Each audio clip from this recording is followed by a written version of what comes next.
বিশ্বকৰ্মা পূজা। এই বিশ্বকৰ্মা পূজা উপলক্ষে সমূহ ৰাইজক মই আন্তৰিক শুভেচ্ছা আৰু ভক্তি ভৰা সেৱা নিবেদিছোঁ। আৰু প্ৰভু বিশ্বকৰ্মৰ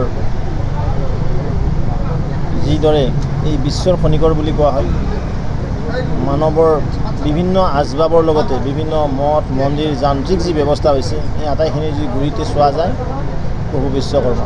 তেওঁৰ আশীৰ্বাদত এই সমাজখন সুন্দৰভাৱে থাকক তাকে কামনা কৰিছোঁ। আমাৰ ৰঙিয়াতো 1974 চনতে এই অঞ্চলৰ ভক্তবান ৰাইজে মিলি, বিশেষকৈ তিনিআলি অঞ্চলৰ উত্তৰ ৰঙিয়াবাসী ৰাইজৰ এক ধাৰ্মিক কেন্দ্ৰ আছিলে বিশ্বকৰ্মা মন্দিৰটো।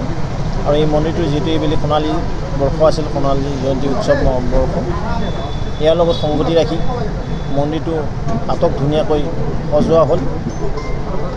আৰু আজি তাত বেদী স্থাপন কৰি পুনৰ তাত পূজা অৰ্চনা কৰিবলৈ সক্ষম হ'ল। মই আশা কৰোঁ ৰাইজে যিদৰে আগবাঢ়ি আহি সহযোগিতা আগবঢ়াই এই অনুষ্ঠানভাগি সজাই তুলিলে, ভৱিষ্যতৰ দিনতো ধৰ্মৰ প্ৰতি মজবুত কৰাৰ নিমিত্তে, সমাজক একত্ৰিত কৰাৰ নিমিত্তে, সমাজক সংস্কাৰ দিয়াৰ নিমিত্তে এইদৰে আমি বিভিন্ন দেৱ দেৱীক পূজা অৰ্চনা কৰাই নহয়, বিভিন্ন মঠ মন্দিৰৰ জৰিয়তে আমি সমাজত একতা আনিব পাৰোঁ। এয়া এক জ্বলন্ত আৰু দৃষ্টান্ত নিদৰ্শন। মই সমূহ উত্তৰ ৰঙিয়াবাসীক এই চকতে শুভেচ্ছা জনাইছোঁ। আৰু যিসকল ভক্তবান ৰাইজে ইয়াত দান বৰঙণি দি এই অনুষ্ঠানভাগি গৰিমামণ্ডিত কৰিলে তেৰাসকলকো মই আন্তৰিক ধন্যবাদ আৰু ওলগ জনাইছোঁ।